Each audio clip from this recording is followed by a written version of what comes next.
بسم اللہ الرحمن الرحیم الحمد للہ رب العالمین والصلاة والسلام علی اشرف الانبیاء وسید المرسلین خاتم النبیین محمد وعلی آلہ وآل بیتہ وصحبہ اجمعین اما بعد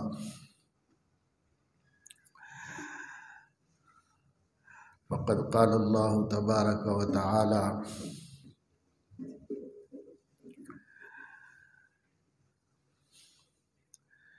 والذین هم لفروجهم حافظون الا على ازواجهم او ما ملكت ايمانهم فانهم غير ملومين فمن ابتغى وراء ذلك فاولئك هم العادون والذین هم لاماناتهم وعهدهم راعون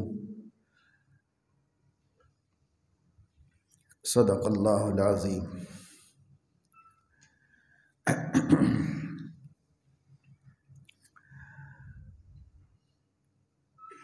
جو ایمان والے دنیا اور آخرت میں کامیابی کے خواہش مند ہیں ان کو اللہ رب العزت نے چند ایسی صفتوں کی طرف متوجہ فرمایا جو دارین کی سعادت، فوز و فلاح اور کامیابی کا سبب بنتی ہیں۔ اللہ تعالی علیم و خبیر ہے، خیر و شر کا مالک ہے اور خیر و شر کا عالم ہے، اس لیے اللہ رب العزت ہی صحیح بتا سکتا ہے کہ بندوں کے لیے بھلا کیا ہے، برا کیا ہے، اور بندوں کی کامیابی کس میں منحصر ہے۔ اس لیے اللہ تعالیٰ جا بجا قرآن مجید میں فوز و فلاح اور نجات اور کامیابی کے راستے دکھاتا رہتا ہے اور ناکامی کے اسباب بھی بتاتا رہتا ہے تاکہ دونوں چیزیں بندوں کے سامنے رہیں، اور جس کو کامیابی حاصل کرنا ہے اسے ناکامی والے اقدامات سے بچنا بھی ہے۔ اس لیے وہ بھی اللہ بتاتے ہیں اور یہ بھی اللہ تعالیٰ بتاتے ہیں۔ 7 باتیں جو اللہ رب العزت نے سورۃ المومنون کے آغاز میں بیان فرمائی ہیں، ان میں سے چند باتوں کا مذاکرہ ہو چکا ہے۔ نماز جی لگا کر پڑھنا، لغو لا یعنی اور فضول چیزوں سے اجتناب کرنا اور بچنا، زکوٰۃ کو ادا کرنا اور زکوٰۃ واجب نہ ہو تو خیر خیرات کا اہتمام رکھنا، اور اللہ رب العزت فرما رہے ہیں کہ اپنی شرمگاہوں کی حفاظت کرنا، یہ بھی فوز و فلاح اور کامیابی کا وسیلہ ہے۔ اس دنیا میں انسان جتنی برائیوں میں مبتلا ہوتا ہے وہ یا تو پیٹ کی وجہ سے ہوتا ہے یا شرمگاہ کی وجہ سے ہوتا ہے۔ شہوت بطن اور شہوت فرج، پیٹ کے خواہشات، پیٹ کے مطالبات آدمی کو بہت سے گناہوں میں مبتلا کرتے ہیں۔ اسی طریقے سے شرمگاہ کی خواہشات اور مطالبات آدمی کو بہت سی بے راہ رویوں اور گمراہیوں میں مبتلا کرتی ہے، صراط مستقیم سے ہٹا دیتی ہے، اللہ تعالیٰ کی رحمت اور اللہ تعالیٰ کی عنایت کے حق کو کھو دیتی ہے۔ اس وجہ سے اللہ تبارک و تعالیٰ شانہ نے فرمایا کہ فوز و فلاح کے خواہش مندوں کو اور دنیا اور آخرت کی کامیابی چاہنے والوں کو جہاں نماز پڑھنا ہے اور خشوع و خضوع سے پڑھنا ہے، کیونکہ نماز جب نماز بن جاتی ہے تو اس کی برکت سے ہر فحش و منکر سے دل میں نفرت پیدا ہو جاتی ہے اور دوری پیدا ہو جاتی ہے۔ ان الصلاۃ تنہی عن الفحشاء والمنکر ولذکر اللہ اکبر۔ نماز جو ہے اگر نماز بن جائے، یعنی جس احترام اور جس ادب کے ساتھ پڑھنی چاہیے اس ادب و احترام سے نماز پڑھنا کسی کو آ جائے تو اس کی یہ نماز مقبول ہے، اور مقبول نماز اس کو تنہی عن الفحشاء والمنکر، ہر بری بات سے اور ہر اجنبی عمل سے اس کو روک لیتی ہے اور اسے دور کر دیتی ہے۔ اس وجہ سے فرمایا الذین هم فی صلاتہم خاشعون، نماز کو نماز بنا کے پڑھتے ہیں۔ یوں نماز تڑخا لینا تو سب کو آتا ہے، اس نماز میں طاقت نہیں ہے کہ وہ گناہوں سے بچا سکے آدمی کو، لیکن وہ نماز جو نماز بن جائے اور جس میں حق تعالی شانہ اور بندے کے درمیان کا رشتہ مستحضر رہے اور انسان اس رشتے کی اہمیت کو سمجھ کر اس کے سامنے کھڑا ہو، اللہ کی عظمت دھیان میں ہو، اپنی عبدیت دھیان میں ہو، اللہ تعالیٰ کا عافی غافر اور درگزر کرنے والا ہونا دھیان میں ہو، اپنا خطا کار عصیاں شعار ہونا دھیان میں ہو، ہر چیز دھیان میں رکھ کر عبد اور معبود کے رشتے کو زندہ کرنے کے لیے نماز پڑھی جاتی ہے۔ اگر یہ نماز ہو جائے تو اس کی شان یہ ہے کہ وہ معبود کی ہر نافرمانی سے عابد کو بچا لیتی ہے اور دور کر دیتی ہے۔ وَلَذِكْرُ اللَّهِ أَكْبَرُ، اور اللہ کا ذکر تو بہت بڑی چیز ہے، بہت بڑی چیز ہے، کیونکہ یہ نماز جو اتنی طاقتور ہے اور اتنا قرب خدا بندی کا سبب بنتی ہے، یہ بھی اصلاً ذکر ہی کے واسطے ہے۔ وَأَقِمِ الصَّلَاةَ لِذِكْرِي، نماز قائم کرو یاد الہی کو زندہ کرنے کے واسطے، اللہ سے اپنے رشتے کو تازہ اور تابندہ رکھنے کے واسطے نماز قائم کرو۔ تو نماز ایک ذریعہ ہے مقصود کا، اور مقصود یاد الہی ہے، اللہ تعالیٰ کا ہمیشہ استحضار رہے، ذکر رہے، یاد رہے کہ میرا کوئی مولا اور مالک ہے اور میں اس کا عبد ہوں، غلام ہوں، بندہ ہوں، اور وہ میرا مالک ہے اور میں مملوک ہوں، وہ حاکم ہے اور میں محکوم ہوں، وہ معبود ہے اور میں عابد ہوں۔ یہ رشتہ اس کے ذہن میں رہے، اور اسی چیز کو پیدا کرنے کے واسطے نماز بھی ہے، روزہ بھی ہے، زکوٰۃ بھی ہے، حج بھی ہے، قربانی بھی ہے، اور تلاوت ہے، اور جتنی چیزیں ہم کرتے ہیں یہ سب عبادتیں دراصل رشتہ عبودیت کو زندہ کرنے اور تابندہ کرنے کے واسطے، کہ بندہ جب تک جیتا رہے اپنی بندگی کے احساس کے ساتھ جیتا رہے، اور پاک پروردگار کی معبودیت کی شان کو، اس کی عظمت کو، اس کی قدرت کو، اس کی بڑائی کو، اس کی کبریائی کو، اور اس کے مالک و مختار ہونے کو، خالق ہونے کو مستحضر رکھے، دھیان میں رکھے۔ یہ ذکر اللہ ہے، یہ ذکر اللہ ہے۔ ذکر زبانی بھی ہوتا ہے، ذکر عملی بھی ہوتا ہے، ذکر قلبی بھی ہوتا ہے، ذکر علمی بھی ہوتا ہے، ذکر کی بے شمار قسمیں ہیں۔ وَلَذِكْرُ اللَّهِ أَكْبَرُ، اور دیکھو بڑی چیز تو اللہ کی یاد ہے، یہ سب سے بڑی چیز ہے، اور یہ جتنی عبادتیں ہم سے کرائی جاتی ہیں اس میں ذکر کی روح نہیں ہے تو اس عبادت کا جو اصل فائدہ ہے اس سے ہم محروم۔ تو نماز ہو جائے، اللہ یعنی جو نور کو سلب کر لینے والی چیز ہے اس سے ہماری حفاظت ہو جائے۔ پہلے تفصیل سے لا یعنی کے بارے میں، لغو کے بارے میں بتا چکے کہ لغو کسے کہتے ہیں، لا یعنی کسے کہتے ہیں۔ ایک مومن اپنے مومن ہونے اور کسی مولا کے بندے ہونے کا اعتراف کرتا ہو، یقین کرتا ہو، ایمان رکھتا ہو، اور پھر وہ فضول کاموں میں بھی رہتا ہو، ایسے کیسے ہو سکتا ہے؟ یہ اجتماع ضدین ہے، دو نہیں جمع ہونے والی چیزوں کا جمع ہو جانا ہے۔ مشرق مغرب سے کبھی نہیں ملتا، اور مغرب مشرق سے کبھی نہیں مل سکتا۔ مشرق اپنی جگہ پر ہے، مغرب اپنی جگہ پر ہے، درمیان میں فاصلہ اتنا ہے کہ دونوں کا ملنا ممکن نہیں ہے۔ جیسے یہ ممکن نہیں ہے، ایسے ہی ذکر اور غفلت یہ دونوں کا مل جانا ممکن نہیں۔ یا تو بندہ ذاکر ہوگا یا غافل ہوگا۔ جب ذاکر ہوگا تو مقام قرب میں ہوگا، اور جب غافل ہوگا تو اللہ تعالیٰ کی سے دور ہوگا، مقام ہجر میں ہوگا، اور اللہ تبارک و تعالی شانہ سے بہت دور پڑا ہوا ہوگا۔ غافل خدا سے قریب نہیں ہے، ذاکر خدا سے قریب ہے۔ وَلَذِكْرُ اللَّهِ أَكْبَرُ، اس لیے کہا ذکر اللہ سب سے بڑی چیز ہے۔ اور ایک تشریح یہ کی گئی کہ اللہ رب العزت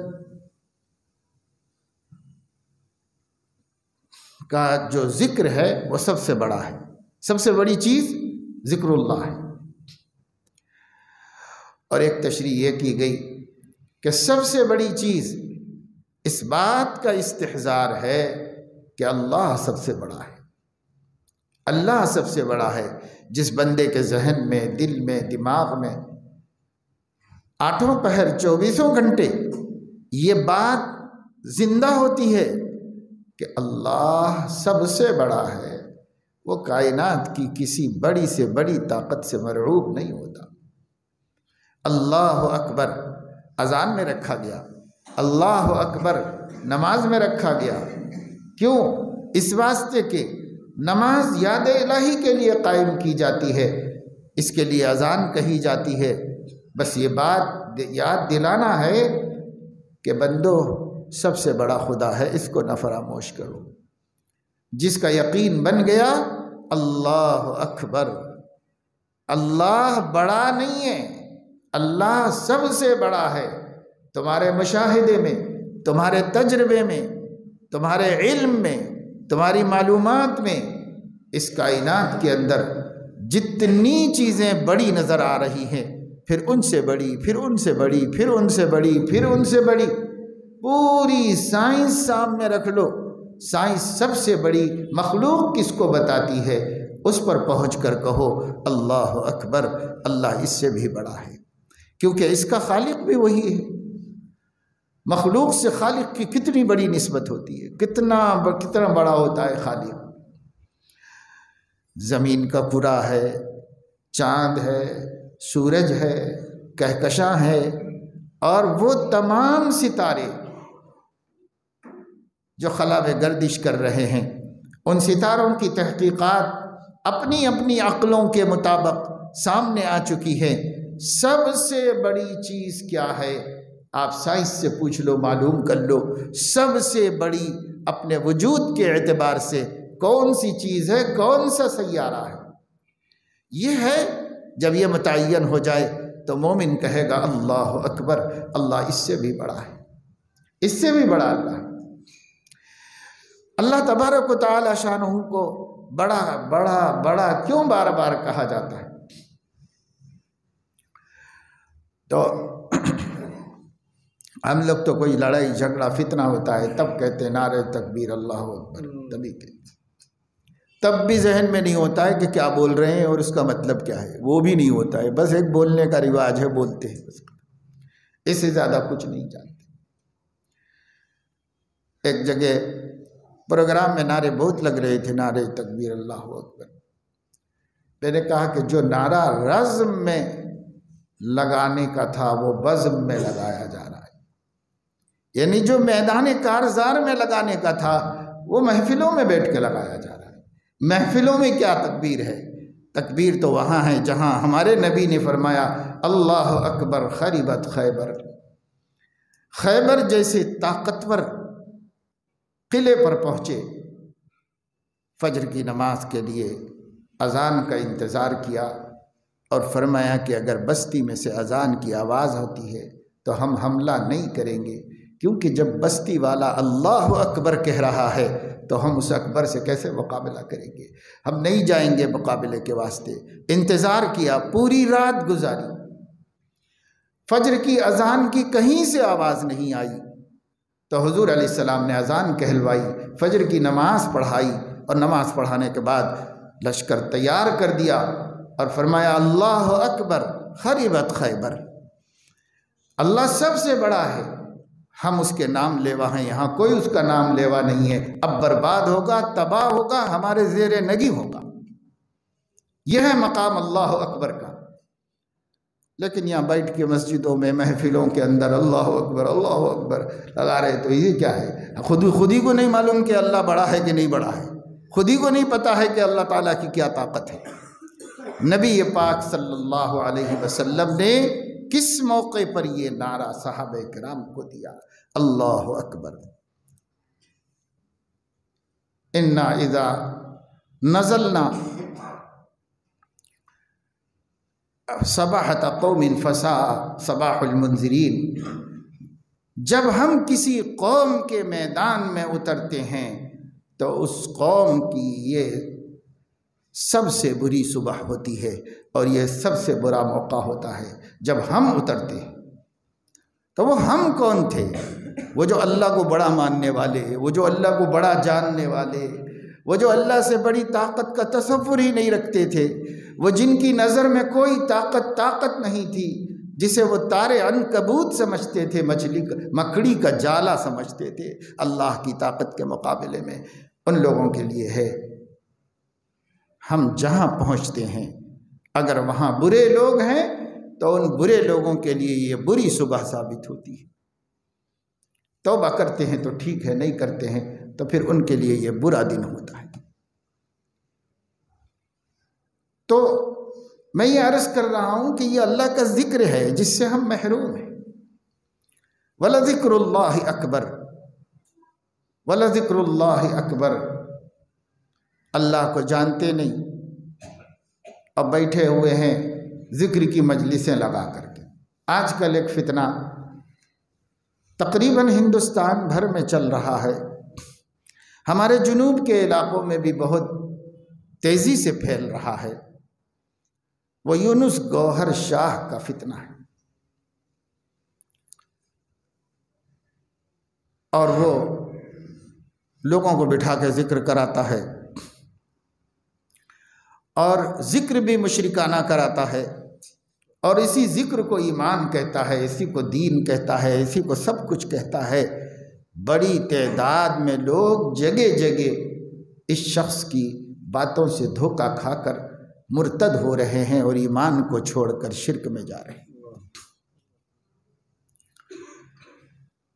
بڑی تعداد میں یہ سب کچھ ہو رہا ہے، ہر زمانے میں ایسے لوگ ہوئے ہیں۔ بنو امیہ کا دور ختم ہوا، بالکل ابتدائی تاریخ اسلام کی، منصور کی حکومت تھی، اس کی حکومت کے زمانے میں ایک طبقہ ایسا وجود میں آیا تھا جو اس کے قلعے کا چکر لگاتا تھا، قلعے کا طواف کرتا تھا، اور منصور الہنا کہتا تھا کہ ہمارا رب تو منصور ہے۔ بادشاہ وقت کو رب کہتا تھا اور اس کے قلعے کا طواف کرتا تھا۔ منصور نے جب اس کو پتہ چلا تو ان کو گرفتار کرنے کے لیے کہا۔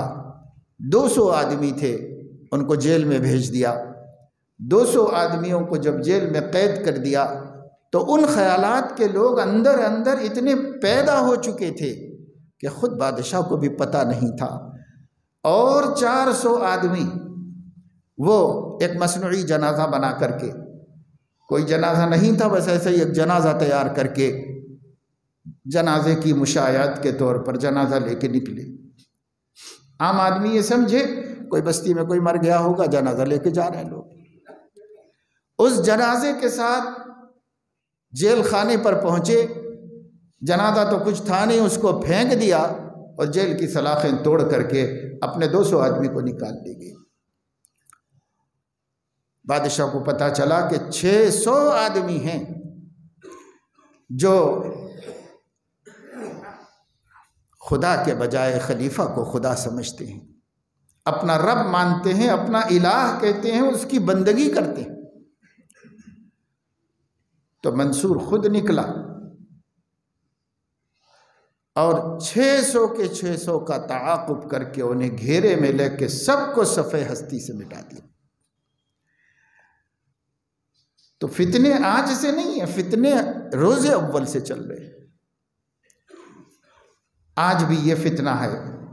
مگر یہ دور یا ہمارا ملک ایک سیکولر مملکت کہلاتا ہے، حقیقت میں کتنا ہو بات کی بات ہے، لیکن قانونی طور پر ایک سیکولر کنٹری ہے۔ اس ملک میں ہر ایک کو اپنے دین، اپنے مذہب، اپنے عقیدے، اپنے فکر پر رہنے اور پرچار کرنے دونوں کی اجازت ہے، قانونی طور پر ہے۔ اگرچہ کہ کسی ایک قوم کو کرنے نہیں دیا جا رہا ہے اور سب کو کرنے دیا جا رہا ہے، لیکن قانون یہ کہتا سب کے لیے اجازت ہے کہ وہ کسی نظریے کو اپنا لے اور پھر اس نظریے کا پرچار بھی کریں، اس کی دعوت و پروپیگنڈا کریں، اس کی بھی اجازت ہے۔ اس وجہ سے اس ملک میں فتنوں کو پناہ ملتی ہے، گمراہی کے فتنے، الحاد کے فتنے، ارتداد کے فتنے سب جمے ہوئے ہیں اور سب انڈر گراؤنڈ کوشش کر رہی ایسے خاموش طریقے پر کہ بستیوں کو پتہ ہے۔ کل میں بنگلور میں تھا، وہاں اسی مسئلے کے اوپر غور و فکر کرنے کے لیے علماء جمع ہوئے تھے۔ شہر کے اندر کتنے ہی لوگ ہیں جو مرتد ہوتے جا رہے ہیں، مرتد ہوتے جا رہے ہیں۔ 65 آدمیوں کو ایک عالم نے پکڑا صرف، اور بتانے محلوں میں بستیوں میں کتنے لوگ کتنے ہوں گے۔ یہ سب ہو رہا ہے، ہر جگہ ہو رہا ہے۔ آپ کے شہر حیدرآباد کے اندر یہ گوہر شاہیوں کا فتنہ ذکر کے نام سے محفلیں منعقد کر کے لوگوں کو خدا سے توڑ کر غیر اللہ سے جوڑ رہا ہے، اور لوگ اللہ کے نام پر، ایمان کے نام پر، دین کے نام پر، ذکر کے نام پر دین اسلام کو خیر بات کہہ رہے ہیں۔ ان کا مسلمان ہونا ناممکن ہے جو یونس گوہر شاہی کے گروپ میں شامل ہو جاتے ہیں۔ ناممکن ہے کہ انہیں مسلمان کہا جائے۔ تمام علماء کے نزدیک وہ مرتد و کافر ہے، اور تیزی سے پھیل رہا ہے، اندر لوگ پھیل رہے، چلتا چلا جا رہا ہے۔ لیکن ہمیں چونکہ ایمان کی کوئی قدر نہیں ہے، اس وجہ سے اس کے حفاظت کی کوئی فکر بھی نہیں ہے۔ کیا ہوتا ہے ہونے دو، کہ ہمارے بچے، ہماری عورتیں کدھر جا رہی ہیں، کیا خیالات والی ہو گئی ہیں، انٹرنیٹ کے ذریعے سے، مختلف فرقوں کے ذریعے، مختلف گروپوں میں دعوت کے ذریعے چل رہے خیالات، اور ان خیالات میں عورتیں جا رہی ہیں، عورتوں کے دروس، عورتوں کے بیانات۔ ہم یہ تک نہیں جانتے کہ ہماری عورت کس کے پروگرام میں شریک ہو رہی ہے، ان کے خیالات صحیح ہیں کہ نہیں ہیں، ان کا عقیدہ درست ہے کہ نہیں ہے، ہم اس کو بھی نہیں جانتے، کیونکہ ہمیں خود نہیں معلوم کہ ہمارا عقیدہ کیا ہے۔ تو بھائی نماز ہو، عقیدہ ہو، تب دیکھو کامیابی ہوگی، ویسے ایسے کامیابی تو نہیں ہو۔ ایک آدمی صحیح العقیدہ ہو، اس کے ایمان سلامت ہو، اب کتنا ہی پاپی مجرم گنہگار کیوں نہ ہو، نجات پا سکتا ہے، جہنم سے ایک دن نکل سکتا ہے۔ لیکن جس کا عقیدہ سلامت نہیں ہے، ایک لمحے کے لیے جہنم سے نکالا نہیں جا سکتا۔ یہ قرآن کا اعلان ہے، کسی کی اجارہ داری نہیں ہے، مولویوں کی جاگیر نہیں ہے، یہ قرآن کا اعلان ہے جس نے آپ کو، ہم کو پیدا کیا ہے۔ ہمارا مالک کہہ رہا ہے، میں اپنے بندوں کے ایمان سلامت ہے تو بڑے سے بڑے پاپ کو معاف کر سکتا ہوں، لیکن ایمان سلامت نہیں ہے تو سیدھے جہنم میں بھیجوں گا، خالدین فیہا ابدا، جہاں ہمیشہ رہنا پڑے گا، نکلنے کی کوئی صورت نہیں، کوئی شفاعت نہیں، کوئی دوستی نہیں، کوئی لو دو نہیں، کوئی سمجھوتا نہیں، نکلنے کا ہی نہیں۔ یہ قرآن کا اعلان ہے۔ اتنی بڑے ڈرنے کی بات تھی، جتنا صحابہ ڈرتے تھے، اولیاء ڈرتے تھے، علماء ڈرتے تھے، انبیاء ڈرتے تھے، ہمارے نبی ڈرتے تھے اللہ کے اس اعلان سے۔ لیکن ہمیں تو کوئی ڈر نہیں، ایمان رہتا ہے، رہ جاتا ہے، کیا کرنے کا ہے بھائی، ان کے خیالات ہیں، سننے میں کیا ہے، بیٹھنے میں کیا ہے۔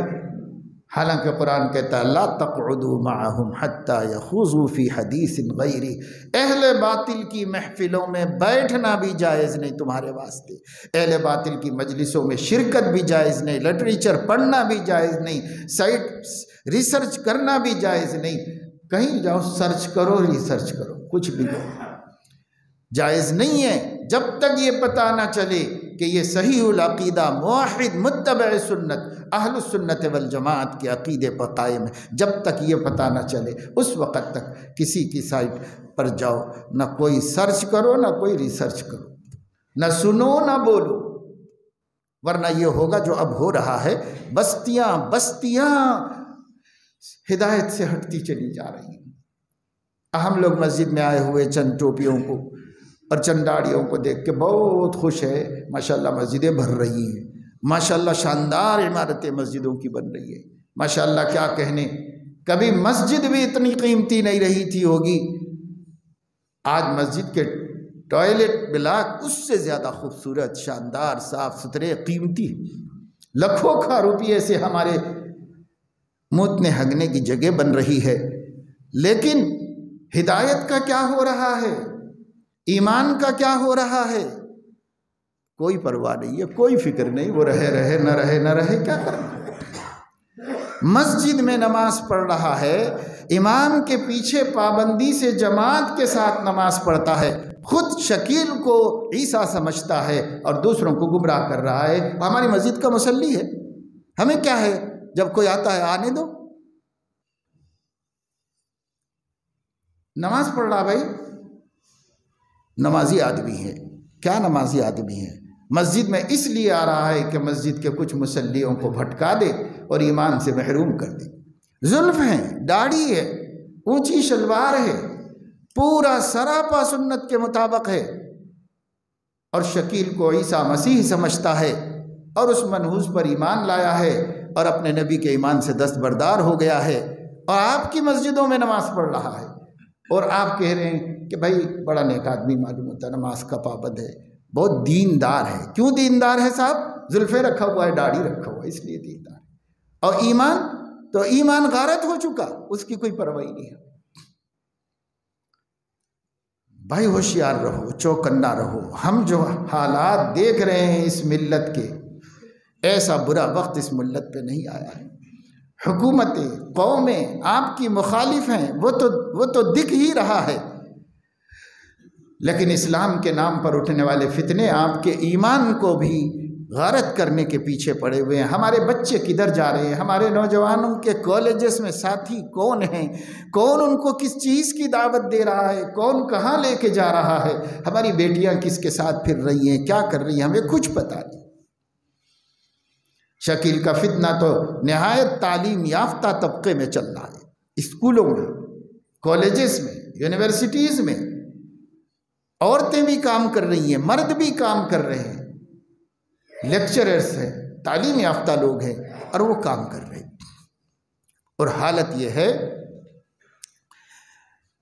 بیوی شوہر کو چھوڑ دینے کے لیے تیار ہے، شوہر بیوی کو چھوڑ دینے کے لیے تیار ہے، اولاد کو لے جاؤ آپ لوگ، ہمیں ضرورت نہیں ہے ایسی اولاد کی، اپنی اولاد بھی دے دینے کے لیے تیار ہے، کاروبار سے دستبردار ہو جانے کے لیے تیار ہے، مار کھانے سر پھڑوانے کے لیے تیار ہے، لیکن شکیل بے ایمان کو عیسیٰ سمجھنا چھوڑنے کے لیے تیار نہیں۔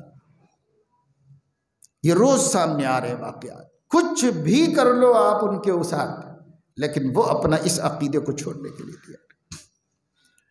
حیدرآباد حج کمیٹی والوں نے جب ان سے شکایت کی گئی کہ ایک مرتد شخص حج کو جانا چاہ رہا ہے، ان لوگوں نے کہا آپ کے کہنے سے ہم نہیں مانیں گے، استفتاء لاؤ، فتویٰ لاؤ۔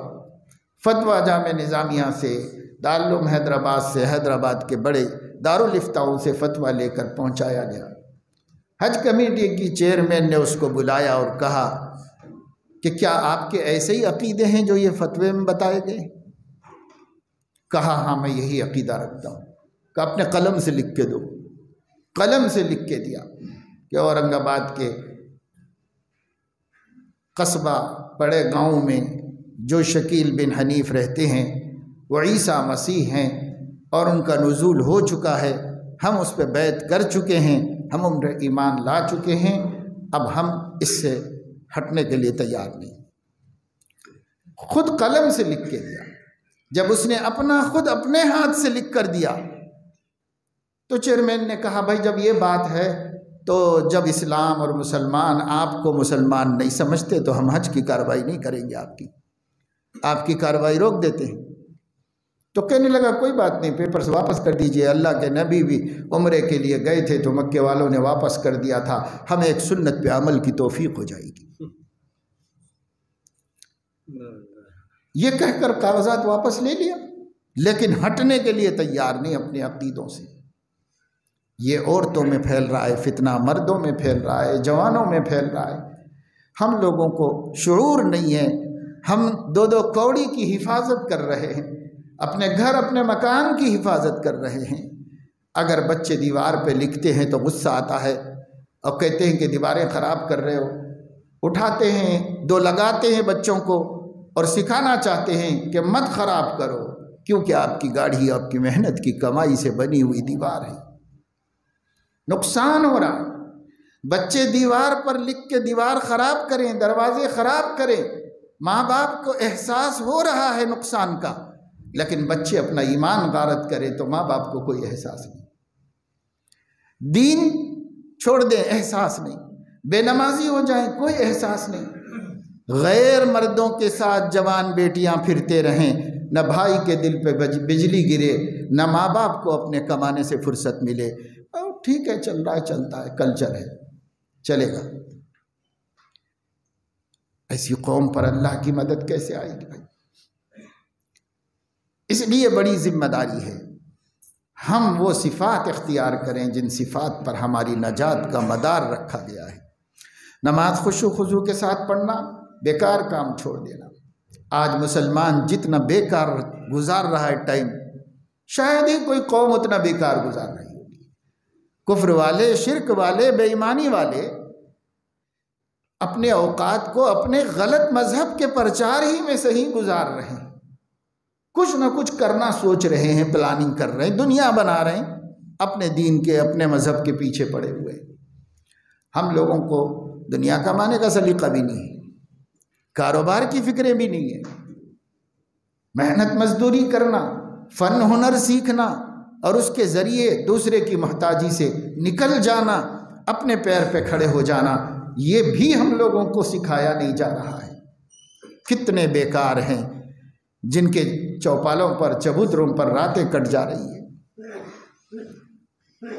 جن سے بستیوں کی پولیس بیزار ہے، محلے والے بیزار ہیں، ہمارے بچے ہیں، ہم ان کو سیدھا راستہ نہیں دکھا سکتے، ہم ان کو اخلاق و کردار کی زندگی نہیں سکھا سکتے، ہم ان کو اللہ سے ڈرنا اور نبی سے پیار کرنا نہیں سکھا سکتے، ہم ان کو قرآن کی روشنی میں زندگی گزارنا نہیں سکھا سکتے۔ ہم کاہے کے لیے باپ ہیں اور کیوں ہم نے اپنی اولاد پیدا کر کے رکھی ہوئی ہے؟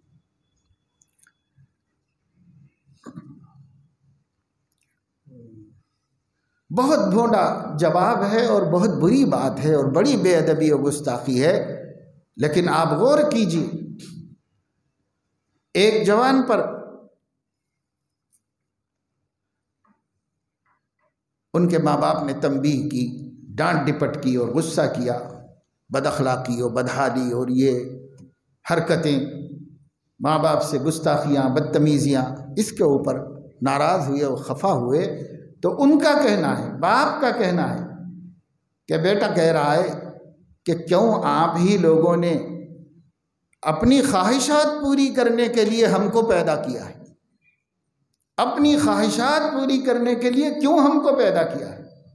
آپ ہی کے پیدا کیے ہوئے ہیں، ہم بھگتنا چاہیے۔ اب یہاں تک بولنا بچوں کو آ گیا، اور اگر زبان سے نہیں بولتے ہوں گے تو سوچتے تو ہوں گے۔ اگر ماں باپ انہیں اللہ کی معرفت دیتے، نبی کی محبت دیتے، قرآن کی عظمت دیتے، اسلام کا عقیدہ دیتے، اسلامی تعلیمات کی اہمیت سے روشناس کراتے، تو پھر یہاں تک کیوں پہنچتا وہ؟ لیکن ہمیں فکر ہی نہیں ہے، تو لایانی سے بچاؤ۔ لایانی معصیت تک لے جاتی ہے، آدمی کا خالی رہنا گناہوں میں ڈال دیتا ہے اس کو۔ پہلے گناہ تو نہیں کر رہا مگر خالی ہے، جب خالی ہے تو یا نیکی کرے گا یا گناہ کرے گا، کیونکہ ٹائم تو لگانا ہے کہیں نہ کہیں۔ اگر اچھی تربیت ہوئی تو خالی نہیں رہے گا، نیک کام کرے گا، اگر اچھی تربیت نہیں رہی ہوئی تو خالی نہیں رہے گا، گناہ کا کام کرے گا۔ تو ہماری ذمہ داری ہے کہ بھئی ہم اچھی تربیت کریں، اچھی باتیں پہنچائیں۔ اللہ رسول کی باتوں کے لیے وقت ہی نہیں ہے زندگی میں کہ ہم اللہ رسول کی بھی بات کریں کبھی گھر میں اپنے، اس کے لیے ٹائم ہی نہیں ہمارے پاس۔ پھر کیسے اس معاشرے کا ہوگا؟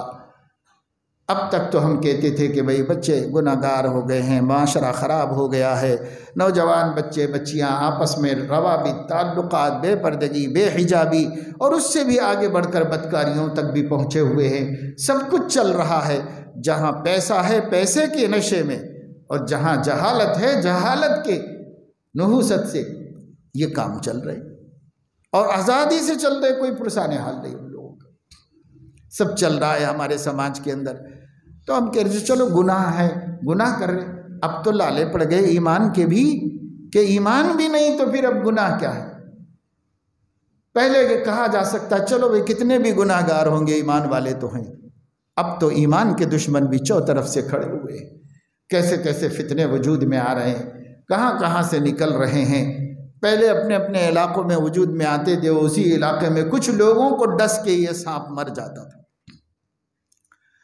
اب انٹرنیٹ کی وجہ سے ہر فتنہ کسی گاؤں قبیلے کھیڑے، کسی مزرعہ میں، کسی غار میں، کسی بل میں پیدا ہوتا ہوگا، پوری دنیا پہ چھا جاتا ہے، پوری دنیا پہ چھا جاتا ہے۔ اب کیوں؟ اس لیے کہ گلوبل ولیج کا دور ہے، کسی بھی کونے میں کوئی غلطی ہو رہی ہوگی، سب جگہ پھیلی ہوئی ہے۔ ایسے وقت میں ہمیں اور زیادہ چوکنا ہو کر اپنے بچوں کی، اپنی عورتوں کی، ایمان کی حفاظت کی فکر کرنے کی ضرورت ہے۔ ہم کو کچھ نہیں بول رہے ہوں گے، ہمارے ساتھ ہوں گے کھانے میں، پینے میں، شادی میں، تقریب میں، بیاہ میں، لیکن عقیدہ تو دماغ میں اور دل میں ہوتا ہے۔ عقیدہ کیا ہے؟ بدل گیا ہے کہ وہی ہے؟ ہمیں پتہ کہاں؟ علیم و خبیر کو پتہ ہے کہ یہ میرا باغی بن چکا ہے، لیکن ہمیں نہیں پتہ ہے۔ ہم سمجھ رہے ہیں کہ ہماری بیٹیاں ماشاءاللہ مسلمان تو ہیں، بھائی کم سے کم مسلمان تو ہیں، اسی پہ ہم قناعت کیے ہوئے ہیں، لیکن پوچھو تو بولنے کے لیے تیار نہیں۔ لوگوں نے مار مار کے کہا کہ بھئی یہ بول دے کہ ابھی حضرت عیسیٰ علیہ السلام نازل نہیں ہوئے، ان کے نازل ہونے کے لیے جو عظیم الشان آیات اور عنایات حضور علیہ السلام نے بتائی ہیں، ان کی روشنی میں آئیں گے، نہایت حسین ہوں گے، چمکتے سورج کی طرح حضرت عیسیٰ علیہ السلام منور ہوں گے، روشن ہوں گے۔ حضرت عیسیٰ علیہ السلام آسمانوں سے زمین پر غسل کر کے تشریف لائیں گے۔ جب وہ نہا کر آ رہے ہوں گے تو ان کے زلفوں سے پانی ٹپک رہا ہوگا۔ اللہ کے نبی صلی اللہ علیہ وسلم نے فرمایا وہ پانی کے قطرے جو گر رہے ہوں گے دنیا کے نہایت حسین موتیوں سے زیادہ خوبصورت ہوں گے، جو سیدنا عیسیٰ کے بالوں سے پانی کے قطرے گر رہے ہوں گے۔ معمولی بات ہے، پیغمبر وقت، کیا شان اللہ نے اس کو دی، اور اس کی کسی گاؤں سے نکل کے جاہل گوار میں ہی عیسیٰ مسیح ہوں کہہ دیا، نہ صورت کا، نہ شکل کا، نہ کوئی حضور علیہ السلام کی بتائی ہوئی آیت و نشانی اس کے اوپر صادر آتی ہو، کچھ بھی نہیں ہو۔ جہالت نے، مسلمانوں کے اپنے دین سے ناواقف ہونے نے نمازی مسلمانوں کو بھی اس کے گڑھے میں گرا دیا لے جا کر، پابند سنتوں کا شوق رکھنے والے بھی جا کے اس میں گر گئے جا کر۔ کیوں ایسا ہو رہا ہے؟ علم نہیں ہونا، علم نہیں تو جہالت میں جو بھی کرو گے ٹھیک بھی ہو سکتا ہے، غلط بھی ہو سکتا ہے۔ اندھیرے میں کیا گوا اٹھایا ہوا قدم صحیح بھی ہو سکتا ہے، غلط بھی ہو سکتا ہے۔ روشنی کی ضرورت ہے، اور روشنی علم کو کہتے ہیں، اور ہمیں تو علماء سے بیر ہے، اور علماء وہ جن کے پاس دین کا علم ہے۔ باقی اور لوگ بھی گریجویٹ ہوتے ہیں اور پڑھے لکھے ہوتے ہیں، اسکالرز ہوتے ہیں، ہمیں انکار نہیں ہے، بھئی کوئی حسد بھی نہیں ہے ان سے، وہ بھی ہونے چاہیے دنیا کے اندر، ہر لائن کے ماہر ہونے چاہیے مسلمانوں میں۔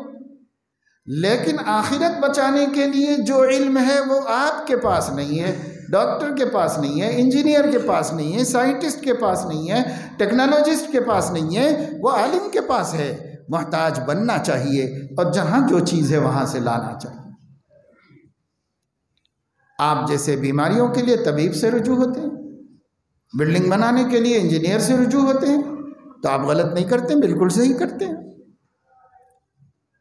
لیکن آپ دین جاننے کے لیے عالم سے رجوع نہیں ہوتے تو غلط کرتے ہیں، صحیح نہیں کرتے۔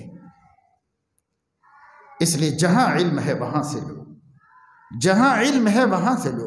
یہی وجہ ہے کہ میں نے اب تک دنیا میں جتنے گمراہ فرقوں کو پڑھا ہے، سب کی تعلیم یہ ہے کہ علماء کے پاس مت جاؤ، سب کی تعلیم یہ ہے۔ کیوں؟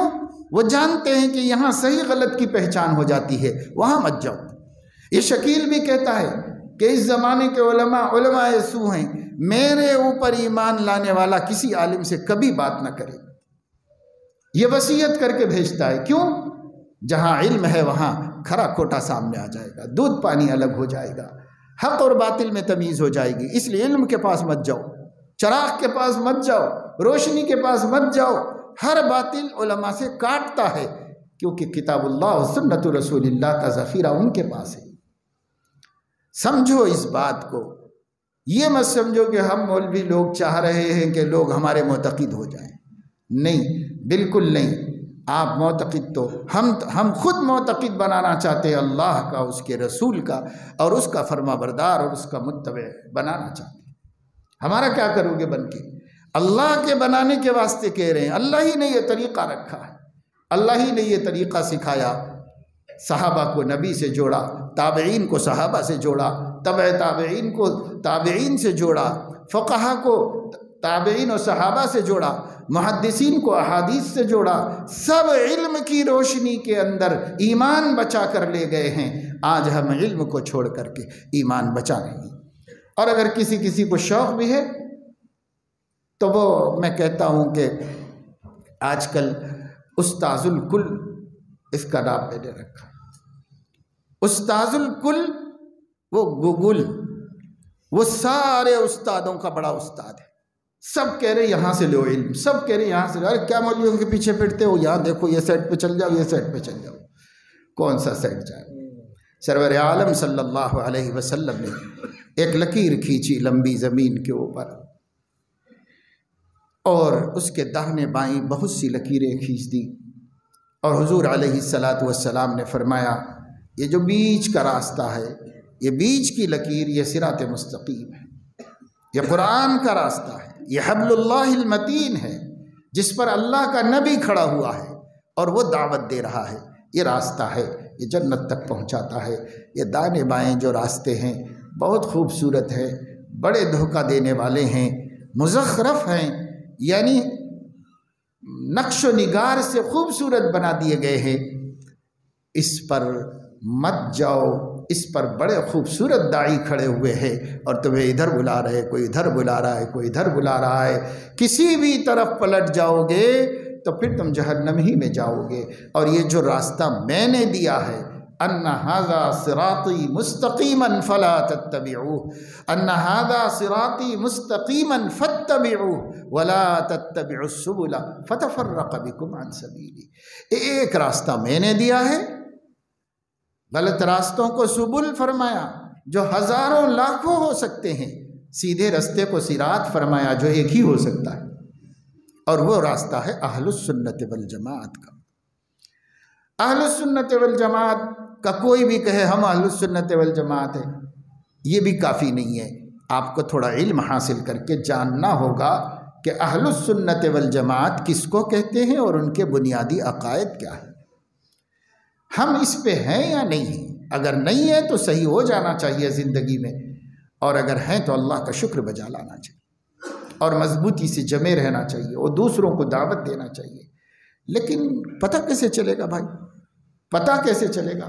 ایک مسجد پہ آپ جانتے ہیں تو مسجد اہل حدیث لکھا ہوتا ہے، ایک مسجد پہ آپ جانتے ہیں مسجد اہل سنت الجماعت لکھا ہوا ہوتا ہے۔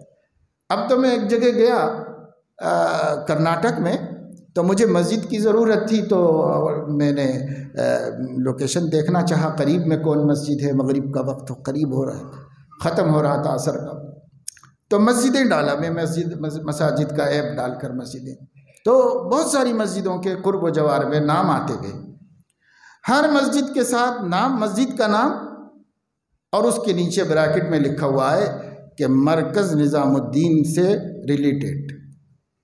ہر مسجد کے ساتھ مسجد کا نام اور مرکز نظام الدین سے ریلیٹڈ۔ یہ کیا تقسیمیں ہیں مسلمانوں کے اندر؟ مسجد بھی کہیں اہل حدیث کی ہوتی ہے، مسجد بھی کہیں اہل سنت والجماعت کی ہوتی ہے، مسجد بھی کہیں تبلیغی جماعت کی ہوتی ہے۔ بھائی مسجد اللہ کا گھر ہے، تمہارے گھر نہیں ہے، اللہ کا گھر ہے۔ اللہ کے گھروں کو اپنے اپنے طرف کیوں منسوب کر رہے ہو؟ اللہ کا گھر اللہ کا گھر ہے۔ سب آئیں گے یہاں پر اور سب آ کر جھکیں گے اس کے سامنے۔ اس کو ٹائٹل کیوں دیا جا رہا ہے یہ ٹائٹل افتراق پیدا کرنے کے لیے اور مسلمانوں میں پھوٹ ڈالنے کے لیے اور مسلمانوں کو ایک دوسرے سے بھڑانے کے لیے نفس و شیطان کی سازشیں ہیں جس کے ہم شکار ہو گئے۔ کیا کر رہے ہیں مسلمان؟ اور اپنے کو دیندار کہہ رہے ہیں، دین کی دعوت کا کام کر رہے ہیں، اور یہ مسلمانوں کو بانٹنے کا بھی کام کر رہے ہیں، یہ تفرقہ بازی بھی کر رہے ہیں۔ کیا اللہ کو یہ پسند ہے؟ وَلَا تَتَّبِعُوا السُّبُلَ فَتَفَرَّقَ بِكُمْ عَنْ سَبِيلِي، تم لوگ اگر میرا راستہ چھوڑ دو گے تو پھر رستوں میں بھٹک جاؤ گے اور کوئی رستہ تمہیں جنت تک نہیں لے جائے گا۔ اور نبی کا راستہ مسلمانوں کو بانٹنے کا راستہ نہیں ہے۔ کام وہ کرو جو آپ کو پسند ہو، جس پر آپ کو اطمینان ہو، جس پہ شرح صدر ہو، وہی دین کی خدمت کرو۔ ہم اس پہ نہیں کہہ رہے ہیں کچھ، لیکن یہ بٹوارا کیوں کر رہے ہو؟ یہ بٹوارا مسلمانوں کا یہ اتنا بڑا جرم ہے کہ ایسے عبادت گزاروں، تہجد گزاروں کو بھی اللہ کٹہرے میں کھڑا کرے گا قیامت میں۔ پہلے اس مسئلے کو حل کرو، پھر تمہاری عبادت کیا ہے دیکھیں۔ کیوں بانٹ رہے ہو مسلمانوں کو؟ ساری دنیا متحد ہوئی ہے تمہیں مٹانے کے واسطے، اور تم بٹوارا بٹوارا بٹوارا کر رہے ہو۔ اس لیے میں یہ نہیں کہتا، میں مسلکوں کی بات نہیں کر رہا ہوں، اپنے اپنے مسلک پر رہو، پر مسلمان مسلمان بن کے رہو، مسلمان مسلمان بن کے رہو۔ جس کو دیکھو مسکراؤ، اور جس کو دیکھو سلام کرو، جو سلام کرے خوشی سے قبول کرو، بیمار ہو جائے تو عیادت کرو بلا تفریق، اور اگر مر جائے تو جنازے کی مشایعت کرو، نماز جنازہ پڑھو، اور اگر ضرورت مند ہو جائے تو اپنی طاقت کے مطابق مدد کرو، یہ دیکھے بغیر کہ یہ کون سے گروپ کا ہے۔ مجھے ایک جگہ بلایا گیا، ایک مسجد میں نے بیان کے لیے بلایا گیا، مغرب کی نماز میں پہنچا، پتہ چلا کہ ایک دینی کام کا مرکز ہے، بیان کے لیے کہا گیا، میں نے بیان کر دیا، اہمیت بتا دی، خود دین پہ رہنا، دوسروں کو دین کی دعوت دینا بڑی ذمہ داری کا کام ہے، اس کی اہمیت بتا دی۔ اس کے بعد کھانا کھانا تھا کسی صاحب کے گھر میں، تو وہاں گئے تو ایک نوجوان ملے میرے سے، اب پوچھے کہ جو ہے آپ ہماری دعوت پہ تو آ گئے، وہ لوگ بلائیں گے بھی تو جائیں گے کیا؟ تو میں نے کہا بلائیں گے تو جاؤں گا، حق بات بولنا ہے، مسلمان سمجھتا ہوں، اور جس کو مسلمان سمجھتا ہوں وہ بلائے گا تو جا کے حق بات بولوں گا۔ یہ وہ لوگ کون ہیں، ہم لوگ کون ہیں؟ یہ ہے مسلمانوں کا حال۔ اب ایسا ہو گیا، بہت پہلے میرے تمل ناڈو کی ایک مسجد میں نماز پڑھی، مغرب کی نماز کے لیے گیا، وقت باقی تھا، تو جیسے ہی ہم مسجد میں داخل ہوئے تو دیکھا کہ کچھ لوگ دستیاں باندھے ہوئے بالکل آخری صفوں میں بیٹھے ہوئے تھے، بہت بڑی مسجد تھی، آخری صفوں میں بیٹھے ہوئے تھے، مغرب کا وقت قریب ہو رہا تھا، میں وضو بنا کے داخل ہوا، تو میں نے کہا بھائی آپ لوگ نماز پڑھنے یہاں کیوں بیٹھے ہیں؟ پہلی صف سے بیٹھنا شروع کرنا چاہیے، اندر سے، یہاں سے بھائی گلی میں آپ لوگ بیٹھے ہیں؟ تو کوئی جواب نہیں دیا۔ پھر تھوڑی دیر کے بعد میں نے کہا کہ بھائی دیکھو سنت یہ ہے، آگے سے بیٹھتے ہیں، آگے سے بیٹھنا شروع کریے، بعد میں آنے والے پیچھے آئیں، ہم آگے جانا چاہیے، اللہ پہلے آگے بلا دیا ہم کو۔ پھر کوئی کچھ نہیں بولا، ایک صاحب وہ کہنے لگے ہم لوگ وہ ہیں۔ تو تم لوگ کون ہیں؟ پتہ چلا جنازہ لائے ہیں ہم لوگ، لیکن ہم لوگ وہ ہیں۔ پتہ چلا کہ وہ نور باش جن کو کہتے ہیں، کہیں لداف کہتے ہیں، کہیں سنتراش کہتے ہیں، کہیں کچھ کہتے ہیں، مسلمان ہیں، جنازہ مسجد کو لائے ہیں، لیکن ذہن یہ بنا ہوا ہے کہ ہم دوسرے درجے کے مسلمان ہیں، اگلی صفوں میں نہیں بیٹھ سکتے۔ یہ آج کا کلچر بتا رہا ہوں، میں آپ کو اس دور کا کلچر بتا رہا ہوں۔ زبان کھولو، بولو، ان کو بتاؤ یہ اللہ کا گھر ہے، یہاں گدا اور بادشاہ ایک ساتھ میں کھڑا ہوگا، کوئی فرق یہاں پر نہیں ہوگا۔ حرم شریف کے اندر جبلہ بن الایہم عیسائی بادشاہ جو آ کر مسلمان ہوا تھا، اس کی بہت بڑی چادر تھی احرام کی، اور وہ طواف کر رہا تھا، ایک غریب مسلمان کا پیر اس پہ پڑ گیا، جس پہ اسے غصہ آیا، اس نے پلٹ کے ایک تماچا رسید کیا۔ اس غریب نے امیر المومنین عمر فاروق سے شکایت کی کہ بھئی چادر اس کی گھسٹ رہی ہے، میں اپنی دھن میں ہوں، وہ اپنے دھن میں ہے، اگر میرا پیر پڑ گیا تو غلطی کیا تھی میری؟ اس نے بہت زور سے مجھے تماچا مارا ہے، بہت تکلیف ہوئی۔ امیر المومنین عمر فاروق نے طلب کیا اس بادشاہ کو جو اب مسلمان ہوا تھا، ایک بہت بڑے غسان کا بادشاہ جو مسلمان ہو کر اسلام میں ابھی ابھی آیا تھا، بلا کر فرمایا تم نے اس کو ایک تمانچہ رسید کیا؟ ہاں، تو آپ کو اس کا حق نہیں تھا، اس کی کوئی غلطی نہیں تھی، غلطی تمہاری تھی کہ تمہاری چادر لڑ رہی تھی۔ اب میرے پاس مقدمہ آیا ہے، میں اس کو حق دوں گا کہ اب سب کے سامنے یہ شخص تمہیں ایک تمانچہ مارے گا۔ وہ حیران ہو گیا کہ بادشاہ وقت کو ایک فقیر حقیر میرے تمانچہ مارے گا بدلے میں؟ تو فرمایا یہی ہوگا، اسلام نے دونوں کو برابر کر دیا۔ پوچھا کیا میں بادشاہ اور یہ شخص دونوں برابر ہیں؟ کہا اسلام نے دونوں کو برابر کر دیا ہے۔ کہا مجھے سوچنے کا موقع دیجیے۔ کہا تھوڑی دیر نہیں، پوری رات سوچ لو، مگر کر بھی یہی فیصلہ رہے گا، یا وہ معاف کر دے یا وہ تمہیں تمانچہ مارے گا۔ رات ہی میں اپنے ساتھیوں کو لے کر نکل گیا، واپس کرسچن بن گیا۔ عمر بھر روتا رہتا تھا کہ اس واقعے سے پہلے میری ماں نے مجھے نہ جانا ہوتا، میں اسلام جیسی نعمت سے محروم ہو گیا، صرف غرور کی وجہ سے، استکبار کی وجہ سے۔ لیکن عمر فاروق راضی نہیں ہوئے فرق کرنے کے لیے۔ یہ کیا ہم تقسیمیں کر رہے ہیں بھائی؟ ان تقسیموں نے ہمیں برباد کر دیا۔ خدا کے نام پر اپیل کرتے ہیں، مسلمانوں میں اختلاف ہمیشہ رہا، رہے گا، رہنے دو۔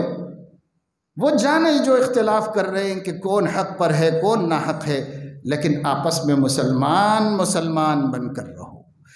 انما المؤمنون اخوہ فاصلحوا بین اخویکم، سارے مسلمان ایک برادری ہیں، سب کے سب آپس میں صلح رکھو، صفائی رکھو، دلوں کو گندہ ہونے مت دو، کینہ کپٹ پیدا ہونے مت دو، سب ایک دوسرے سے حسن اخلاق کے ساتھ زندگی گزارو۔ میں نہیں کہتا کہ جس کو آپ اچھا سمجھ رہے وہ چھوڑ دو، جو آپ اچھا سمجھ رہے اسی پہ چلو، اپنے ہی علماء سے مشورہ کر لو، اپنے ہی علماء سے اطمینان کر لو، لیکن یہ ہے کہ آپس میں تو سب ایک رہو، سب ایک رہو۔ یہ کیوں نہیں ہو سکتا؟ ایسا ہو سکتا ہے، لیکن نفس جب بیچ میں آئے گا تو نہیں ہو سکے گا۔ اللہ بیچ میں آئیں گے تو ہو جائے گا۔ اللہ کے لیے محبت، اللہ کے لیے بغض، اللہ بیچ میں آ جائیں۔ جب اللہ بیچ میں آئیں گے تو بغض نہیں، کینہ نہیں، کپٹ نہیں ہوا۔